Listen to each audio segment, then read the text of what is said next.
Hi friends, ഇന്നത്തെ കഥയിലേക്ക് എല്ലാവർക്കും സ്വാഗതം. വീഡിയോയിലേക്ക് പോകുന്നതിന് മുമ്പേ തന്നെ എൻ്റെ ചാനൽ സബ്സ്ക്രൈബ് ചെയ്ത് ലൈക്ക് ചെയ്ത് സപ്പോർട്ട് ചെയ്ത് കാണാം.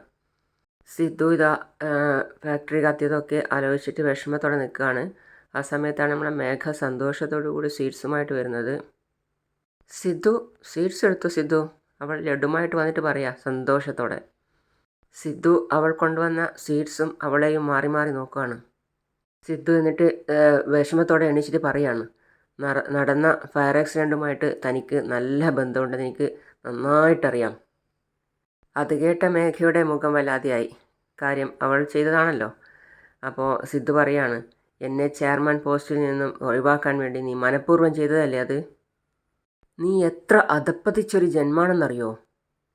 സ്വന്തം അച്ഛൻ്റെ സ്വത്തെല്ലാം കത്തിച്ച് എന്നോട് പകരം വീട്ടുന്നു. ഹേയ്, നിനക്ക് ദേഷ്യമുണ്ടെങ്കിൽ അത് എന്നോടല്ലേ നീ കാണിക്കേണ്ടത്? അതിനെന്തിനാ നീ നിൻ്റെ അച്ഛൻ്റെ ഫാക്ടറിക്ക് തീ കൊളുത്തിയത്? എടി, ഈ കമ്പനി കെട്ടിപ്പോക്കാൻ അദ്ദേഹം എത്രമാത്രം കഷ്ടപ്പെട്ടിട്ടുണ്ടെന്ന് നിനക്കറിയോ? അങ്കിൾ ഇന്ന് ഇത്രയും വലിയൊരു പദവിയിലെത്തിയിട്ടുണ്ടെങ്കിൽ അത് അദ്ദേഹത്തിൻ്റെ കഠിനാധ്വാനവും കഷ്ടപ്പാടും കൊണ്ട് മാത്രമാണ്. അങ്ങനെയുള്ള ഒരാളുടെ മകളായി ജനിച്ച തനിക്ക് ഒരല്പം പോലും മനസ്സാക്ഷിയില്ലാതെ പോയല്ലോ. ദേ നോക്ക്, നീ എന്നോട് പകരം വീട്ടുന്നതിൻ്റെ കൂടെ നിൻ്റെ അച്ഛനെ കൂടിയാണ് ദ്രോഹിച്ചുകൊണ്ടിരിക്കുന്നത്. നിന്നെപ്പോലൊരുത്തി അദ്ദേഹത്തിൻ്റെ മകളായി ജനിച്ചല്ലോ എന്നോർത്ത് എനിക്ക് വിഷമം തോന്നുക. മേഘ എല്ലാം സിദ്ധു മനസ്സിലാക്കിയ സ്ഥിതിക്ക് അവിടെ നിന്നിട്ട് കരയാണ്. അപ്പോൾ സിദ്ധു ഛേ എന്ന് പറഞ്ഞ് അവിടെ നിന്ന് പോയി കഴിഞ്ഞു. സിദ്ധു പോയി കഴിഞ്ഞപ്പോൾ അവൾ ലഡുവുമായിട്ട് വിഷമത്തോടെ അവിടെ നിൽക്കുകയാണ്. പിന്നെ കാണിക്കുന്നത് നമ്മളെ ആരതിയെയാണ്. ആരതി ദിലീപ് പറഞ്ഞ കാര്യങ്ങളൊക്കെ ഓർത്ത് വിഷമിച്ച് കരയാണ് കട്ടിൽമേൽ ഇരുന്നിട്ട്. അതായത് അവൻ പറയാണ്, നീ ബാത്റൂമിൽ കുളിച്ചുകൊണ്ടിരിക്കുന്ന സമയത്ത് എടുത്ത ഫോട്ടോസൊക്കെ എൻ്റെ അടുത്തുണ്ട് എന്ന് പറയുന്നത്. അതൊക്കെ അവൾ ചിന്തിച്ചിട്ട് കരഞ്ഞുകൊണ്ടിരിക്കുകയാണ്. നീ ഡ്രസ്സൊക്കെ മാറ്റി ഷവറിൽ കുളിച്ചില്ലേ, ആ വീഡിയോ എൻ്റെ കയ്യിലുണ്ട്. അതവൻ പറഞ്ഞത് തന്നെയാണ് അവളുടെ മൈൻഡിലുള്ളത്. അധികമൊന്നും വേണ്ട, എനിക്കൊരു 10 ലക്ഷം മതി, അതുകൊണ്ട് തന്നിട്ട് നീ എൻ്റെ കയ്യിൽ നിന്ന് ആ വീഡിയോസെല്ലാം വാങ്ങിച്ചോ എന്നവൻ പറഞ്ഞ കാര്യങ്ങളൊക്കെ ചിന്തിക്കുകയാണ്. അപ്പോഴേക്കും ജാനകി അങ്ങോട്ടേക്ക് വന്നു, അവളുടെ അമ്മ. അവൾ കരഞ്ഞുകൊണ്ടിരിക്കുകയായിരുന്നു. അപ്പോൾ മുഖമൊക്കെ തുടച്ച് അമ്മയെ കണ്ടിട്ട്, ആരതി എന്താ നീ വല്ലാതിരിക്കുന്നേ? ഏയ് ഇല്ല, ഒന്നുമില്ല അമ്മേ. അങ്ങനെയല്ല, ഞാൻ നിന്നെ ശ്രദ്ധിക്കുന്നുണ്ട്. കുറച്ച് ദിവസമായിട്ട് നീ വിഷമിച്ചുകൊണ്ടാണ് നടക്കുന്നത്. വീട്ടിൽ ആരോടും സംസാരിക്കുന്നില്ല, സമയത്ത് ഭക്ഷണം കഴിക്കുന്നില്ല. എന്താ ശരിക്കും നിൻ്റെ പ്രശ്നം പറയ്. അങ്ങനെ ഒരു പ്രശ്നമില്ല അമ്മേ. അങ്ങനെയല്ല, ഇന്ന് നീ കോളേജിലും പോയില്ലല്ലോ. അത് വയറുവേദനിക്കുന്നമ്മേ, അതുകൊണ്ടാണ് പോകാതിരുന്നത്. വയറുവേദനിക്കുന്നോ? എങ്കിൽ നമുക്ക് ഹോസ്പിറ്റലിൽ പോകാം. വേണ്ടമ്മേ വേണ്ട, അതിൻ്റെ ആവശ്യമൊന്നുമില്ല. ഇപ്പം ഞാൻ ടാബ്ലറ്റ് കഴിച്ചതേ ഉള്ളൂ. അത് കുറച്ച് നേരം കഴിയുമ്പോൾ മാറും. മാറിയില്ലെങ്കിൽ പറയ്, സിദ്ധു വന്നാൽ ഉടൻ നിന്നെയും കൊണ്ട് ഹോസ്പിറ്റലിൽ പോകാൻ പറയാം. ശരി അമ്മേ. ശരി മോളെ, നീ നന്നായിട്ട് റെസ്റ്റ് എടുക്ക്. പിന്നെ മഹേന്ദ്രൻ സാർ പുറത്ത് നിന്ന് നടന്നുകൊണ്ട് കളിക്കുകയാണ്. അപ്പോൾ അവിടേക്ക് സിദ്ധു പോവുകയാണ്. സിദ്ധു പോയിട്ട് വിളിക്കുകയാണ്, സാറേ. സോറി അങ്കിളേ. എന്താ സിദ്ധു? പറഞ്ഞു സിദ്ധു. അങ്കിൾ എന്നോട് ക്ഷമിക്കണം. ഏയ്, എൻ്റെ ശ്രദ്ധക്കുറവ് കാരണമാണ് കമ്പനിക്ക് ഇത്രയും വലിയ ലോസ് ഉണ്ടായത്. എനിക്ക് വല്ലാത്ത കുറ്റബോധം തോന്നുന്നു അങ്കിൾ. സിദ്ധു, നടന്ന ഫയർ ആക്സിഡൻറ്റും നിനക്കും തമ്മിൽ ഒരു ബന്ധവുമില്ല. വർക്കേഴ്സിൻ്റെ ശ്രദ്ധക്കുറവ് കാരണം മാത്രമാണ് ഇങ്ങനെ ഒരു ആക്സിഡൻറ്റ് നടന്നത്. പക്ഷേ അവരോട് നമുക്ക് ഒന്നും ചോദിക്കാൻ സാധിക്കില്ല. കമ്പനിക്ക് വലിയ ലോസ് ഉണ്ടായി എന്ന് കരുതി നമ്മൾ തളരാൻ പാടില്ല. വീണ്ടും ഹാർഡ് വർക്ക് ചെയ്ത് നഷ്ടപ്പെട്ടതെല്ലാം വീണ്ടെടുക്കണം. സിദ്ധുവിനോട് പറയാണ് അങ്കിള്. ബിസിനസ്സിൽ അങ്ങനെയൊക്കെ ഉണ്ടാവും, അതൊന്നും ഓർത്ത് നീ വിഷമിക്കരുത് സിദ്ധു. അങ്കിൾ ഒരുപാട് നന്ദിയുണ്ട്. അപ്പോൾ അങ്കിള് കെട്ടിപ്പിടിച്ചിട്ട് പറയാണ്, ഏയ് എന്താ മോനെ ഇത്?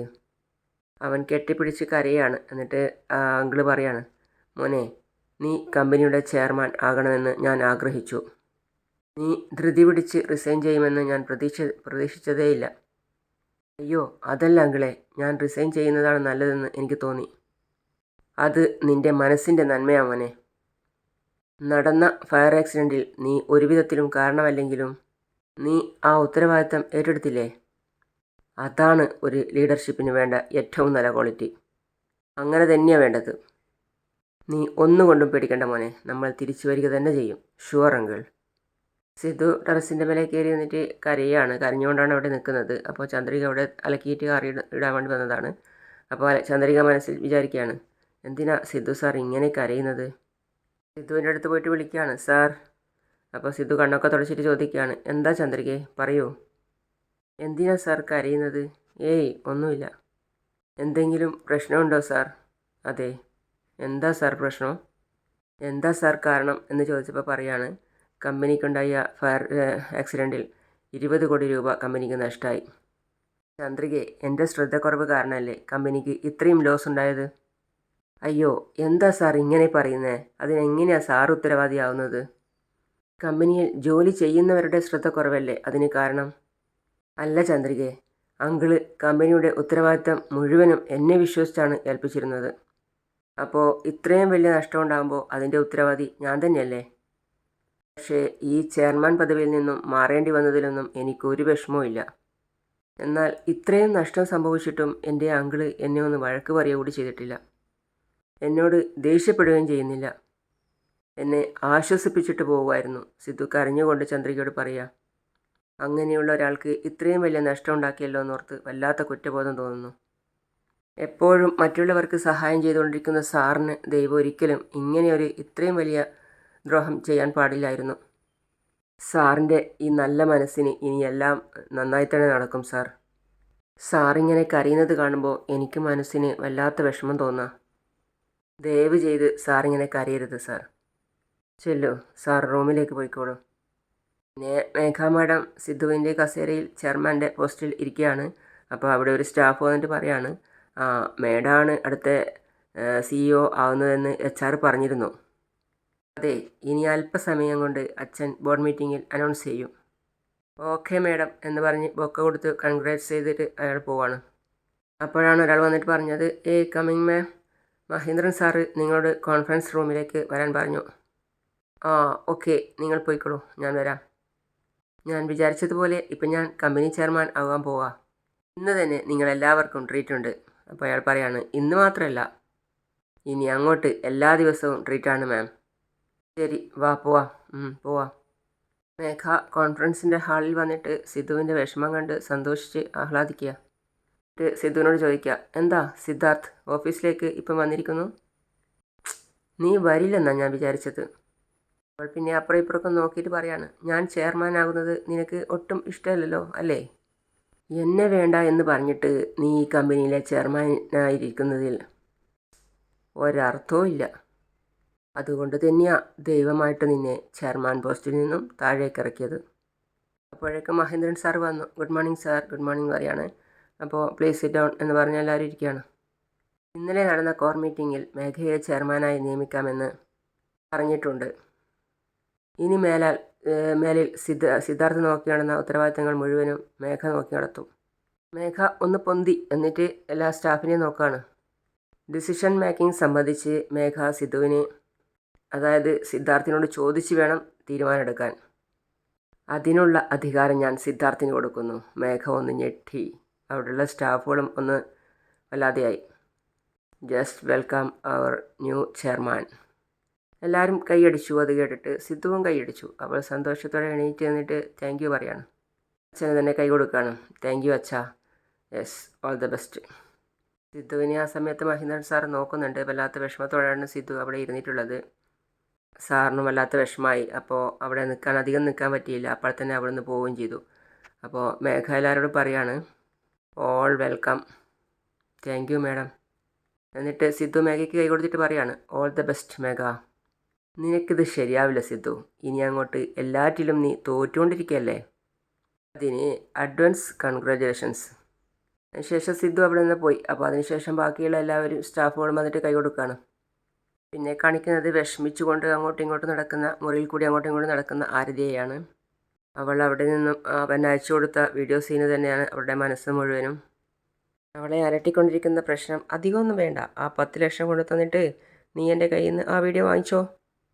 നിനക്ക് ഞാൻ 2 ദിവസത്തെ സമയം തരാം. നീ ആഭരണം വിറ്റോ വീട്ടിൽ നിന്ന് മോഷ്ടിച്ചോ എങ്ങനെയെങ്കിലും ആ പൈസ എനിക്ക് കൊണ്ടുവന്ന് തരണം. അപ്പോഴാണ് ദിലീപ് വിളിക്കുന്നത്. അപ്പോൾ അവൾ കരഞ്ഞുകൊണ്ട് ആ ഫോൺ അറ്റൻഡ് ചെയ്തില്ല, കട്ട് ചെയ്തു. അവൻ വീണ്ടും വിളിച്ചു. അപ്പോൾ അവൾ അറ്റൻഡ് ചെയ്തു. ഹലോ, എന്താ ആരതി, 10 ലക്ഷം രൂപ റെഡിയാക്കിയോ? ഇതേ നോക്ക്, എൻ്റെ കയ്യിൽ 10 ലക്ഷമൊന്നുമില്ല. നിൻ്റെ കുടുംബത്തെക്കുറിച്ച് എനിക്ക് നന്നായിട്ടറിയാം. ഈ 10 ലക്ഷമൊക്കെ നിങ്ങൾക്ക് വെറും 10,000 രൂപ പോലെയല്ലേ.